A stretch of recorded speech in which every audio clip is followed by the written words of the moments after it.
Mile high air. A judge's long stare. Victory at the Alamo with the number one pick. While Ja Morant is still a dick. It's the Richie Hicks Jr. Sports Podcast. I am your host, Richie, with my co-host, Mr. Mike Zappy, San Antonio, Texas. How you doing, bud? I'm doing good, man. I'm doing real good.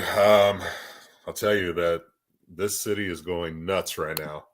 I haven't seen anything like this before. Watching the lottery today, I was in the downtown area, watching it on my phone, and then when it was announced that San Antonio got it, I mean, you see everyone start honking their cars, get out of their car, dancing around the streets, holding up Spurs flags. Like, it was out of control. I never seen anything like that, you know?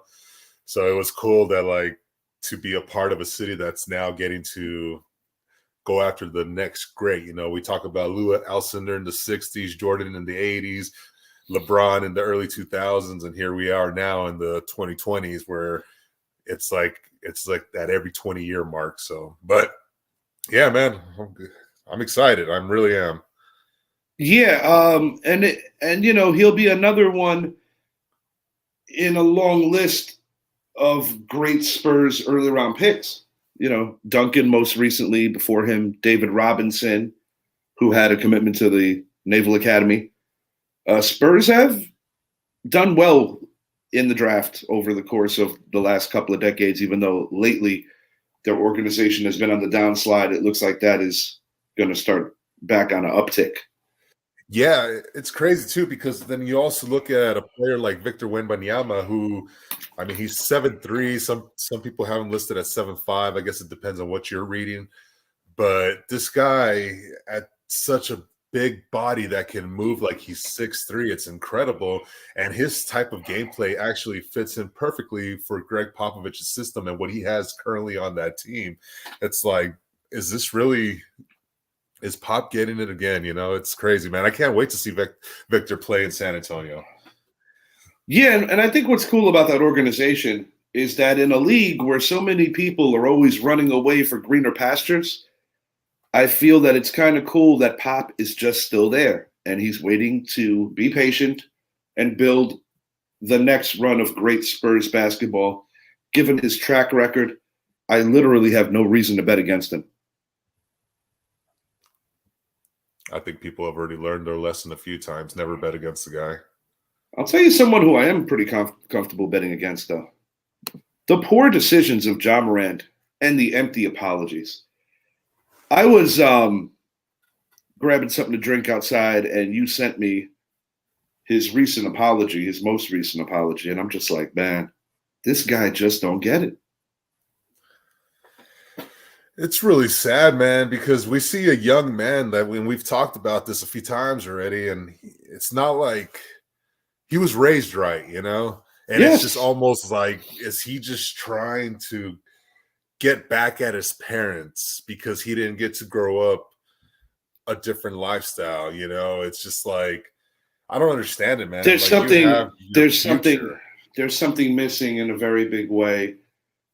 And I get it, you know, young people are rebellious. And I mean, we've done dumb stuff in our 20s. I mean, hell, I did dumb stuff in my 20s with you. But true. The point is, no.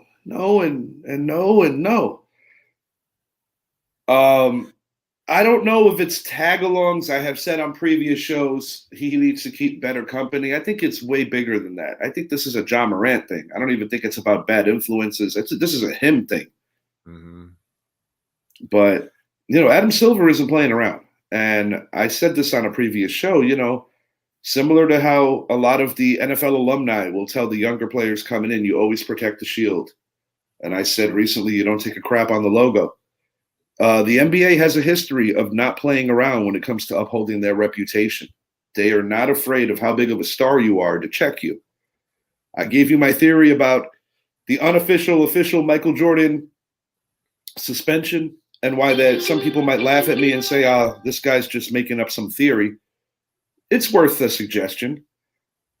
We saw Ron Artest get a ban along with Steven Jackson that literally cost the Indiana Pacers a chance to win a championship in Reggie Miller's final year, that is a Netflix special now these days. Tim Donaghy, the one referee who got busted gambling, he went to prison.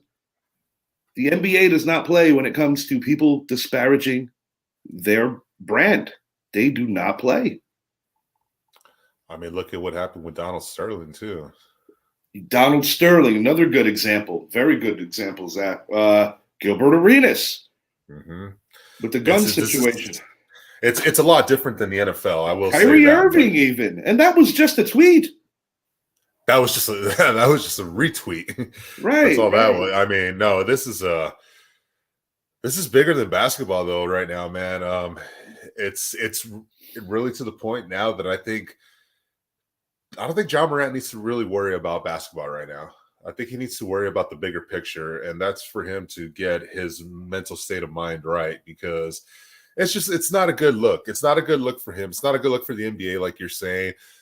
But I think he owes it to himself more than his parents, like you're still a role model out there. You still got to be an adult, and I think when you have kids all over looking up to you, I feel like you've got to take that to heart somehow, I said it on the last show, and I meant what I said too. It's like, dude, yesterday, or rather 2 days ago, was Mother's Day, and your mother has to wake up to that news that you're in trouble again. And it's like, he's living out most kids' dreams to be a professional athlete.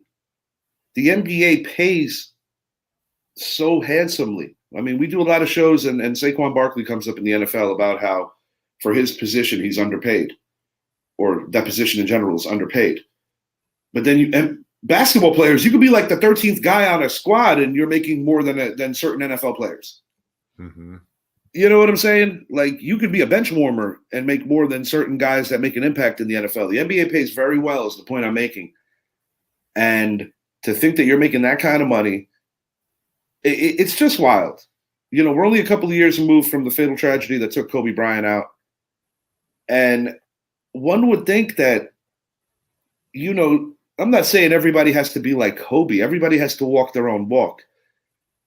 But one would suggest that if you're in that kind of life and you're making that kind of money, one would want to follow a guy like a Kobe in terms of just showing people how to just be a better person. And still give back to the game that gives so much to you. You look at a guy like Shaquille O'Neal. No, I don't like every take that Shaq has on TNT. But more important than that, Shaq's a great guy, man. These are the kind of guys that you want to be faces of your league, even when they are gone from your league. Say what you want about LeBron James inside the lines. I know that I'm critical of him, as are you. Off the court, he's a phenomenal human being. He has sent a lot of children, a lot of young people to school. These are people making contributions in this world to make a better world. What is Ja's contribution, man? What the hell are you doing, bro? Especially in a world that we live in today, in the world of social media and technology, where it's everywhere. People are seeing this. It's just, And listen, nobody wants to see anyone throw their life away. But I truly struggle with having any kind of real empathy for this person at this point. When I think about the times in this country where things are so tough for so many people, this guy literally has the world by the balls and he doesn't know what to do with it. So he just wants to be reckless and give it all back and throw it away. On no levels do I have any rationale or any reasonable understanding for that. I do take mental health seriously. So what I'm going to say is that this is probably a mental health issue, and I hope that he has the right supporting cast to get the help he needs. But to be frank, if he's going down this walk and he's screwing up on this level, I think that question's already been answered. He doesn't have the right people around him. Oh, no, definitely. You surround yourself with the people you want to be like. That's the bottom line.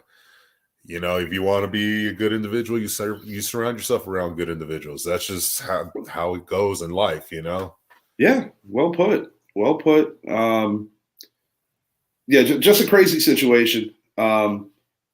between the second time he's been with a handgun on social media. Mm-hmm.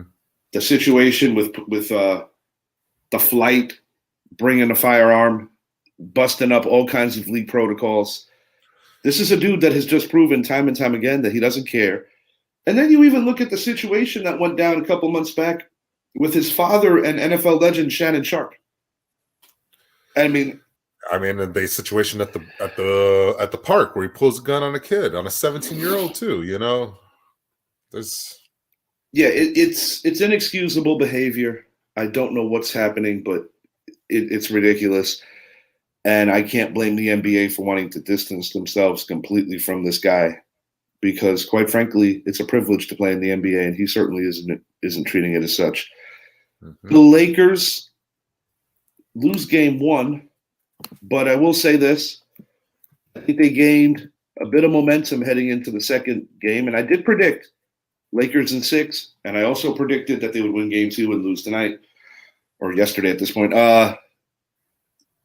Holding Jokic to only 3 points in that fourth quarter, huge. Doesn't undo the fact that the man had, 34 and 21? Yeah, 34, 21, and 15, I believe it was. Wow, that's absurd.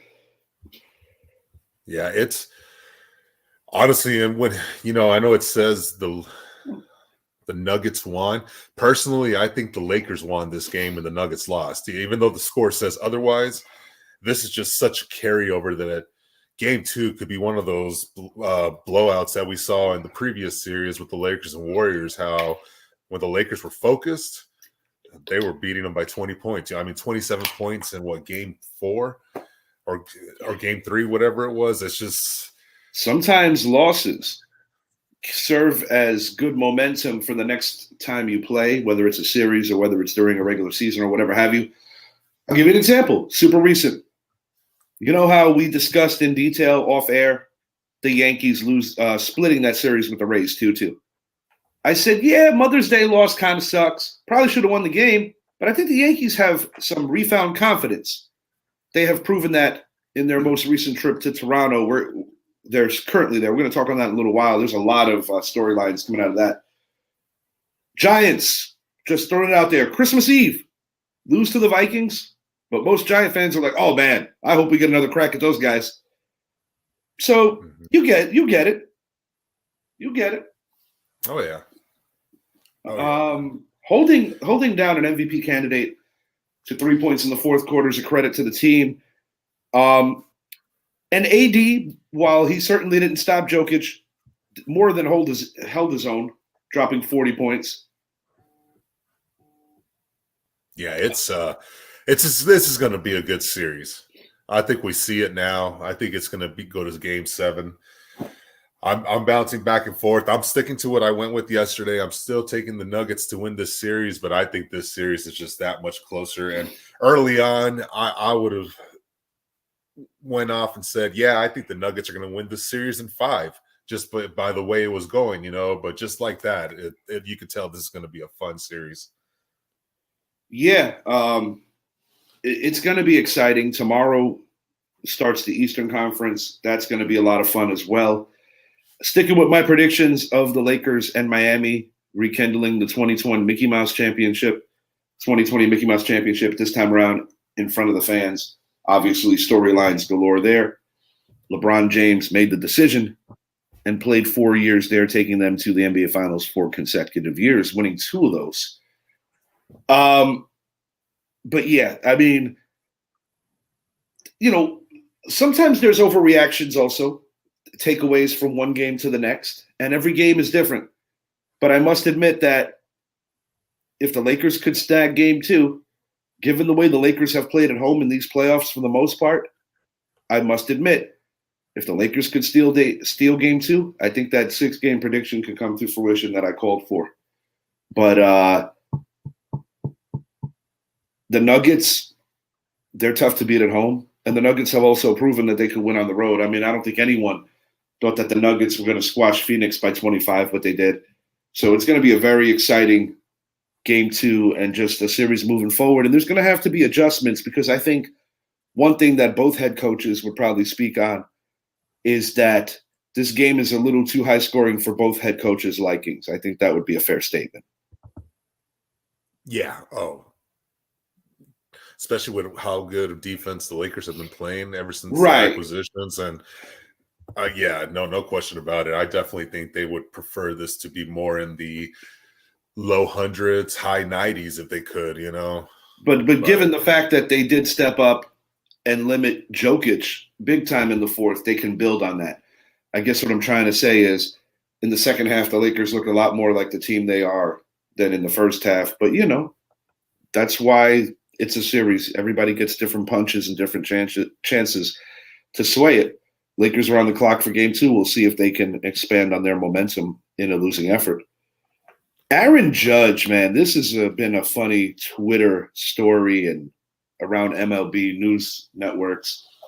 Answers all doubters after breaking Maple Leaf in Toronto. Herman tossed for a foreign substance. We're going to dive into that a little more as I read a little more facts on that. I'm going to start with Aaron Judge, though. This all went down yesterday. I had mentioned it on the show how Aaron Boone left the Yankee dugout, protected Judge, feeling that Judge was not getting a fair shake with the strike zone. Now, granted, Yankees were up 6-0 at the time. A few pitches after Booney got hit, thrown out, Judge goes yard. All over. This was mentioned on the Toronto telecast. That's who originally brought attention to this. It wasn't mentioned on the Yankee telecast because I was watching the Yankee telecast. And I will admit, yes, Aaron Judge was definitely looking. When we saw his explanation, I don't know if he was caught off guard with the question. I don't know if he thought it was funny, so that kind of explained the smile and the pause. Just to make things clear, whether it's moral or not, stealing a sign visually is not against the rules in Major League Baseball. Let's make that clear. This isn't what happened in Houston. I'm not saying that he did it. I'm not saying that he didn't do it. But I just want to make it clear to our viewers that is not illegal. It is a moral thing, that I will admit. But what I find so funny and why I actually will give Judge the benefit of the doubt on this is that if you're stealing signs, why are you the only person that they're assuming did this? Because normally if in a game like baseball, that will quickly spread amongst your teammates. It's not just going to be a one guy thing. So in that regard, I think it's reasonable to say that Judge wasn't cheating, so to speak. The impressive nature of all of it is that I spoke recently on how I find him to be such a pressure player. When the Yankees need a hit, he gets it. This guy has a knack for the dramatic in terms of hitting long balls when they are most needed. And then literally hours after being questioned, his integrity and his character, he comes up huge again. He literally broke the maple leaf. He broke it. Like the ball hit it and it literally broke. Mm-hmm. You can't send a more powerful statement. And then when you talk about that this is a budding rivalry, Vlad Guerrero has been very vocal of how he hates the Yankees. And he's the face of the Toronto Blue Jays. And, the Blue Jays are still kind of trying to figure out what kind of team they're going to be. Why the Yankees, yes, slow start. But when it comes to this particular head-to-head matchup, the Yankees have had their number for the most part. And I think the Yankees are, in a positive way for themselves, are answering the bell after losing 2 out of 3 convincingly to Toronto in the Bronx. There's 2 more games left to be played. And the other bizarre thing about this game is Domingo Germán getting tossed early with foreign substances. So, you're accusing Judge of cheating. You're catching Germán cheating. Judge is like, fuck y'all, I'm going deep. There's a lot of heat in this series. And say what you want. I think it's good for baseball, and I think it's good for the series. I don't want everybody to be kumbaya and besties. I like when teams have heat. Oh, absolutely. And especially when it's within your division. Absolutely, yeah. Oh, yeah. No question about that. I don't think Judge cheated. I don't think so either, dude. I don't think he did. He deserves the really benefit of the doubt. His explanation was that he was pissy with his bench players in his dugout, that they were still chatting. And the reason why I believe him is because this is just moments after Boone getting tossed for a completely different matter. I feel that Judge was just trying to get back into concentration mode. He already had 2 strikes on him when Boone left the dugout. And I don't think Judge was too pleased with what he felt was a lack of focus from his other teammates. He's like, yo, he's our manager. He took care of the matter. Shut up. And it kind of carried over into the next inning because the Yankees were not concentrating, made a lot of defensive mistakes, and let the Blue Jays back in the game. So a couple of ways to look at it. I'm with you. I don't think he cheated. I don't. And I think it's being blown out of proportion, to be honest with you. Yes. And I'll tell you what, man. And this is this is something I want to say yet again. What's the difference between a guy flopping in the NBA or a quarterback flopping in the NFL than a guy stealing signs? What's the one commonality? They're all lying, but lying is not illegal. This is not, a court deposition. This is a competitive edge, and if anybody gives you that competitive edge, you're damn right you better take advantage of it. Mm-hmm. This has been, because the thing that I find funny with social media is that the knee-jerk reactions are comical. People want to compare if not Judge, whatever he did, is comparable to what the Astros did. It's not. It's not the same thing. And while I'll be the first to say that I don't like that if he did do it, I will still defend it on the level of like, he didn't break any rules. He was essentially paying attention. And if that did go down like that and took advantage of a weakness, because it's your responsibility to make sure that your opponents don't know what you're doing. It's true. I just, nah. Well, I'm with you. I don't think he cheated. Nah. He didn't cheat. No. I actually believe, there's film. You could see his dugout. Yeah. There's just, no. I'll leave it at that. I don't think there's any more reason to hit on this. Him sending the message right after that, though, that's beautiful. That was a beautiful shot by him. Dead center. Like you said, destroying the maple. It was hilarious. That's freaking awesome. I love Aaron Judge, man. I think that guy is so awesome. Yeah. And the thing is like, we're, as an organization, we're going through a time where we're in the midst of a drought, a World Series drought. And I will say that a lot of Yankee fans associate greatness with only winning.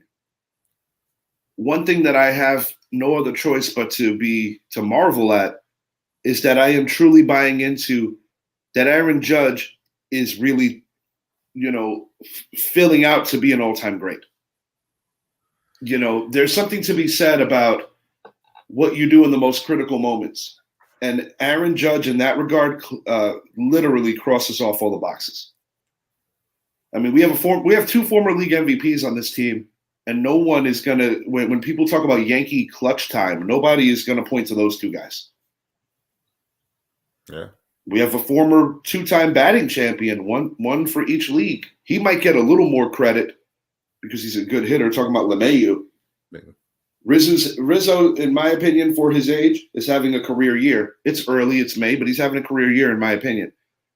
But like I said, when you think about New York Yankees, clutch situation, must have hit, must have homer, must have RBI, must have whatever. Who you want making the throw to gun the guy down at the plate? He's also that guy too. Yeah. I know he's a great outfielder. Yeah, the guy does it all. That's but he's not the MVP. Yeah, I knew you were going to say that. I don't know, man. A lot of baseball left. I'll tell you what. Hey, no, I'll tell you. Yeah, I was going to say, if he continues he's currently on since he came back from that injury, right now he's only projected to hit in the low 40s. We could be talking about a guy that is, again, flirting with the high 50s or low 60s. If he continues that the way he's hitting right now, because right now it is something I else. mean, dude, he's hit 3 home runs in the last 48 hours. Exactly. Yeah, the guy He's hits him in bunches. You know, just to put it in perspective, right? Don Mattingly is my favorite Yankee player, and I had the pleasure of seeing him play many games. I can actually say without batting an eye that I have never attended a game where Don Mattingly hit a home run. Aaron Judge, I've seen in attendance. I'm saying I've seen Aaron Judge probably hit about 7 home runs if I think about the combined games that I've seen him play. And that's wild because I don't live in New York anymore, and I don't see the Yankees as frequently as I used to when I lived in New York in person. But that still like says something. Do you think? All right, we got a couple weeks left in this month. I have a feeling we're going to be talking about Aaron Judge flirting with Sammy Sosa and the most home runs in a month. I think he could easily hit over 20 in June. Oh, I mean, you're talking the summer, the way the ball carries, they're more in full swing. It's definitely possible, and it's cool stuff to track just to see how things play out. But for me personally, as a Yankee fan, I'm more fixated on getting healthy and winning more games. I must say, though, I think that their mettle was tested. I think they left that Tampa series with a lot more confidence than when they first went into it. And I think it's been proven through the first 2 games north of the border that they are a confident baseball team. They are gradually finding their confidence again. And you have Cole pitching tomorrow? Let me check. Or is he pitching on? I feel that he might be pitching the. Hold on, give me one moment. I'll find out for you. Because that'll be a momentum builder right there. Should be. Then he's due for a good outing. Yeah, his last couple have not exactly been the best. No, that's for damn sure. Yeah, you have Cole tomorrow versus Bassett. Good pitching matchup, but got to give the Yanks the edge there. You win tomorrow, you win the series. And Vlad might not be playing tomorrow either. Yeah, I saw that. So that'll be a big one. If Vlad's not there, that's a lot to put on just George Springer. Yeah, and I'm going to be honest. Do you recall when we did our American League East preview? What did I say was my big hot take about this division past the standings? Do you recall what I said? I can't remember. Don't worry, I'll tell you now. Tell me. That this Toronto Blue Jay team, if they were rolling under expectations, a very famous Yankee, that guy, there he is, that guy, Mr. Mattingly, would be taking over managerial duties over there, similar to the way I referenced the Bieniemy Ron Rivera thing. This is a former National League Manager of the Year. He had experience taking the Dodgers to multiple playoff series. This is not a guy that's used to not being the man at manager. I have a feeling that if the Blue Jays, let's fast forward it about 8 weeks, something like that. Let's say if it's like approaching August or even in like July, like let's say around July 4th. If this team is kind of in the middle of the mix, viewed as underachieving, I think they're going to make the change. I think Mattingly's going to. I think that's why he went there. I think he saw an opportunity where he could be the man there with a very talented team.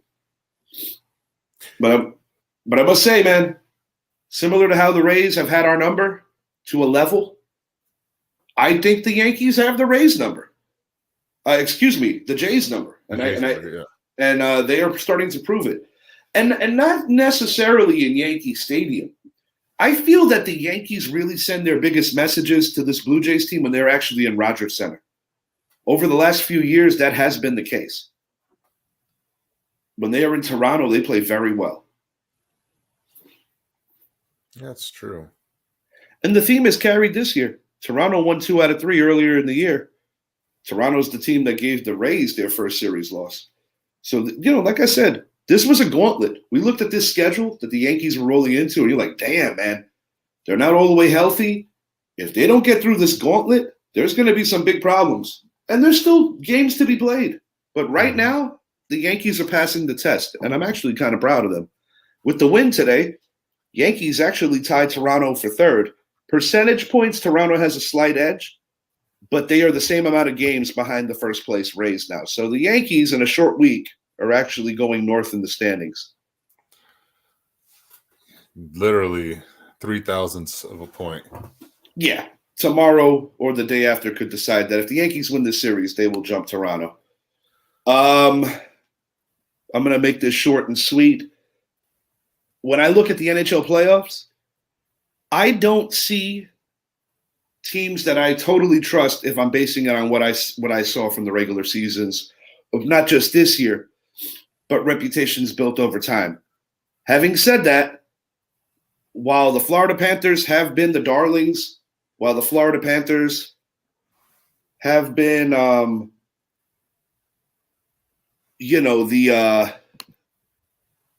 the Florida Panthers have been just the media darlings and the underdogs, I like the Carolina Hurricanes to win that series inside of 6 games. And I believe that Rod Brindamore got this team close last year. New York Rangers stopped them. I think they're phenomenal at home. And I think Cinderella, their time is coming short here. As far as the Stars and the Golden Knights go, I got that one going 7. I'm taking the Stars. I think we're looking at a Stanley Cup Finals featuring the Canes and the Stars. That'd be a good one. Why am I here by myself now? It would be it's so hard, man, because Vegas looks so good right now. Vegas looks really good right now, and it's hard to. Well, this is the thing, right? I didn't think you were going to beat Seattle. You did. Yeah. There were points in that series where I said, nope, Seattle. There were points in the Minnesota series where I was like, nope, you guys are still hanging. But I do think Carolina's winning the Cup. I'm going to say that because I feel that when I look at these other teams based on recency, I think they are the most battle-tested out of the teams that are still standing, not just this year, but in recency. I think Carolina, this is their time.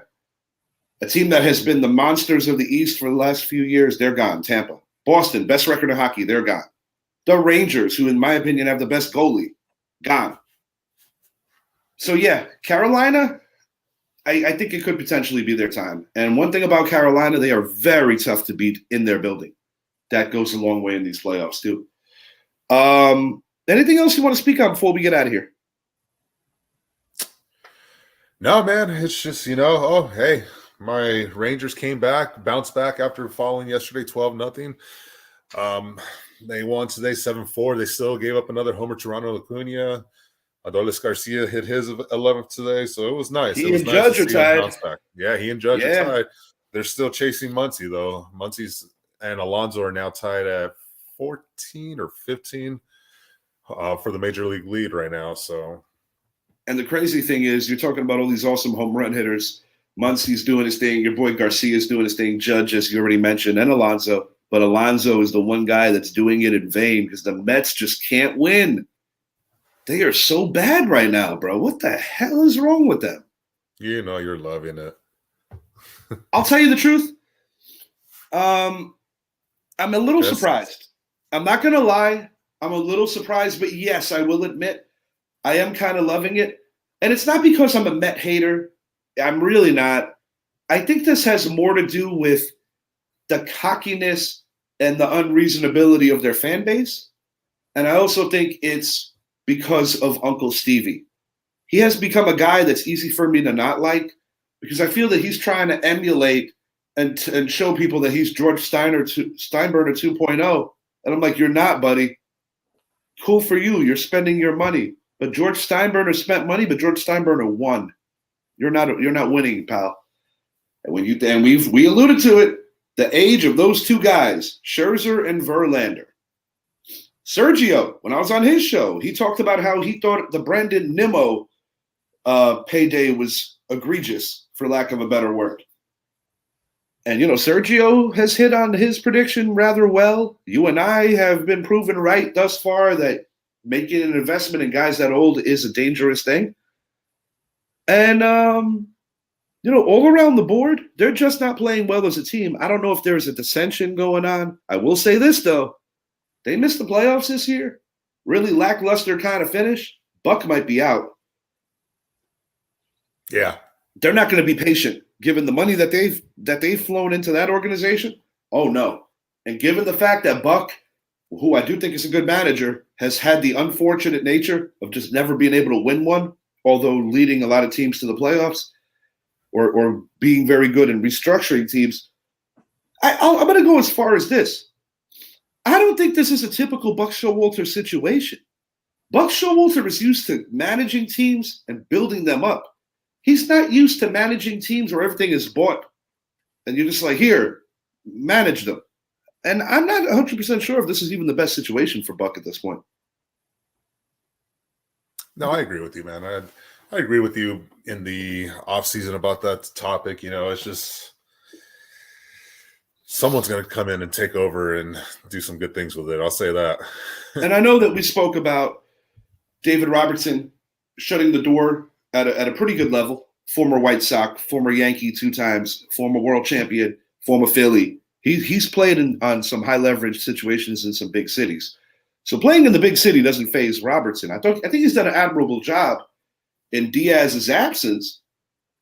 But the problem, there's a lot of problems. But, if you have a Diaz, Robertson's your 8th inning guy.